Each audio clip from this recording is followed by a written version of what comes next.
இந்த நம்ம தம்பி தங்கைங்க இந்த சின்ன பசங்க பிள்ளைங்க நம்ம கிட்ட வந்து எங்க தலைவர் கோட்டு போடு எங்க தலைவர் கோட்டு போடுனான்ல, இப்ப அவனை கூட்டிட்டு வந்து வீட்டுக்குள்ள உட்கார வச்சு இங்க வா, கரண்ட் பில்லு 300 ரூபாய் கட்டிட்டு இருந்தேன், 2500 ரூபாய் வந்து இருக்குது, உங்க தலைவன் தான் பண்ணிக்கிறான், பதில் சொல்லுன்னு நாம கேட்கணும். இப்போ அந்த குழந்தைகளை திட்டி பயன் இல்லை, அதுக்கு ஏமாந்துருச்சு பாவம். 20 வயசு 22 வயசு பசங்க பிள்ளைங்க ஏமாந்துருச்சு. அந்த குழந்தைகளுக்கு இப்ப நாம எடுத்து சொல்ல வேண்டிய நேரம். அட இந்த தண்ணியை போராடி வாங்கி கொடுங்க விஜய், முதலமைச்சர் விஜய் போராடி வாங்கி கொடுங்கன்னு கேட்டா ஜனநாயகன் பாருங்கிறான். ஃபர்ஸ்ட் ஷோ போய் பார்த்துரு, தண்ணியாவது தவிடாவது, படம் பாரு, படம் பார்த்துட்டு குதி, நல்லா கழுதியாட்ட குதி, வெளியே ஓடி வா. பையனை நம்ம வீட்டு பையனை வாயும் வயிற்றையும் கட்டி படிக்க வைக்கிறோம் பாருங்க.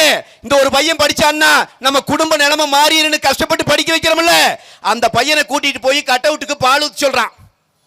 குதிச்சானா இல்லையா? பாத்தீங்களா இல்லையா?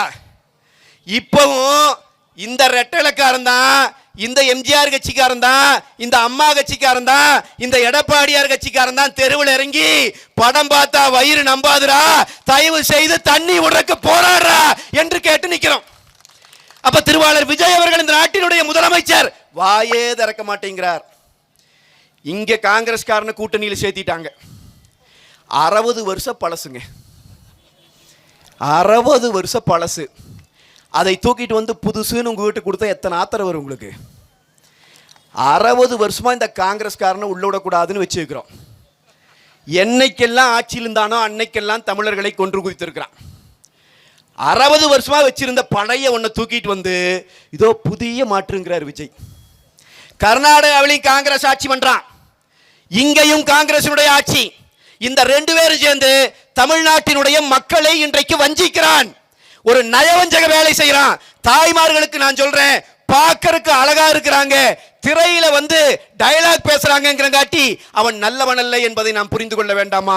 நம்முடைய முதலமைச்சர் விஜய் அவர்களும் நல்லவருக்குரிய வேலையை செய்யவில்லை, வஞ்சிக்கிறார், நேரடியாக மக்களை வஞ்சிக்கிறார். மேகதாதுவிலே அவன் அணை கட்டுவேன்கிறான்.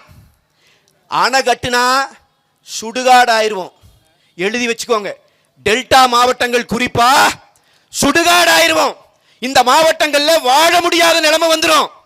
ஆனா அவன் அணை கட்டியே தீர்வோம்ங்கிறான் கர்நாடகா. இங்கிருந்து பேச வேண்டிய முதலமைச்சர் வைப் பண்ணிட்டு இருக்காரு, ஒரு ரீல்ஸ் எடுத்து போட்டு வைப் பண்ணிட்டு இருக்கிறாரு. வைப் பண்றதுக்கு இப்ப புதுக்கோட்டையில இருந்தும் ஆள் கூட்டிட்டு போயிருக்காரு.